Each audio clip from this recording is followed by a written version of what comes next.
नमस्कार मित्रांनो, सकाळी चवळीच्या शेंगा आता 3 महिने झालं लावलेलं, तर ते आता खाया आले ते बघा. तर आता हे खाया आले त्या, तर हे आम्ही काय करतो आता हे का निबार आता आमटीला घेतोया तोडून. तर आता ह्याची सोलून आमटी बनवायची. पिवळे झालेले बी घ्या. तर हे काय हो का, तर आता ही सोलून बघा अशी घ्यायची. तुम्हाला दाखवतो मी, अशा पद्धतीनं सोलायची. तर आमच्या मंडळीला म्हणलं आज आपल्याला चवळीची आमटी बनवा. तर बघा आम्ही दोघंजण हे शेंगा तोडतोय आणि सोलून झालं की म्हणलं आमटी बनवा आपल्याला. तर मी नातवंडाला शाळेत घालवून येतो, जरा वेळ लागेल स्वयंपाकाला. तर हो काही चवळी, तर ही आता सोलून बनवायचे आमटी हिची.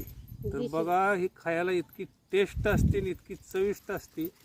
तर बघा बनवल्यावर मी तुम्हाला दाखवतो कशी आमटी बनवायची ती.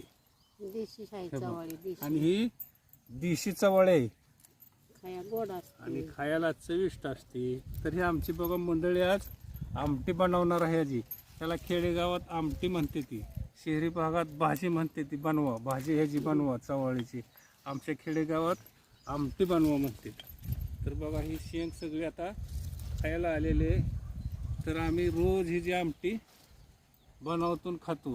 तर आता ह्याला बघा, ह्या चवळीच्या शेंगाला बाजरीची जर भाकरी असली ना तर अतिशय उत्तम. बघा खायला चविष्ट आणि ताजी भाकरी, बाजरीची नवीन आता बाजरी येतेल्या त्याची जर भाकरी आणि ही आमटी खाल्ली ना मित्रांनो, तर बघा किती पोट भरतं, झोप बी शांत लागते. चिवळा तिथे 2 शेंगा कामापुरत्या पुन्हा उद्या संध्याकाळी काय करू. ठेवा हे बी ठेवा. चला आता बनवा. आता मी ही शेंगा रानात आणले ते बघा. आता ही सुलती मी. आता ह्या सोलायच्या झाल्या की ह्याला कांदा वाज, टमाटा वाज, कोथिंबीर वाज भाजून घ्यायच्या. गवळी बियाचं चवळीचं. आणि भाजून घेतलं की मग ही कांदा टमाटा टाकून तेल बिल ओतून मग ह्याची भाजी बनवायची. आम्ही कालवण म्हणतो. आता कालवण करताना तुम्हाला आम्ही दाखवतो. आता ही बघा एवढं राहिलं ते अजून सोलायच्या. त्याचा रसा बनवला की लय भारी लागतो. आता याची भाजून घ्यायची पूर्ण ते डाग पडस्तवर काढून घ्यायची शेकडं. आता ह्याच्यात आपण वाटायचं तेल. ह्याच्यात ओतायचं तेल, ढेरपोळी तेल. तुमच्या अंदाजाने तुम्ही वता.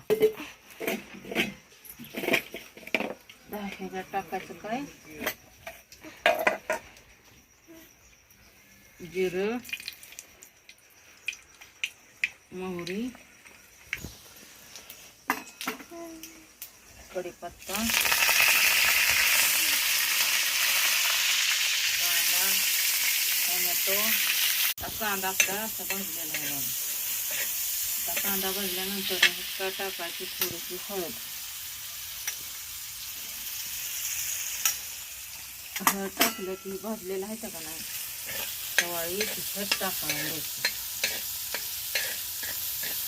थोडंसं वाईट भाजी द्यायची म्हणजे मिठानं ह्याच्यात मीठ जास्त वाईट परतून घ्यायचं चांगलं.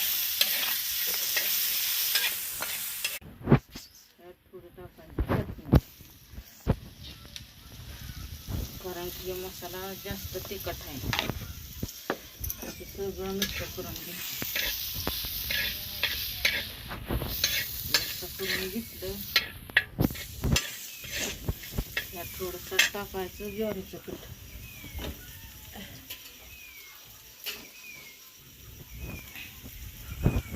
थोडंसं टाकायचं, नाहीतर भाजी काही वेळी जास्तच घट होऊन बसतो. आपल्याला थोडंसं नॉर्मल रस्सा करायचा आहे. तर हा थोडंसं नॉर्मल ज्वारीचं पीठ टाकलं, पाणी वाटायचं ते थोडंसं वाटायचं.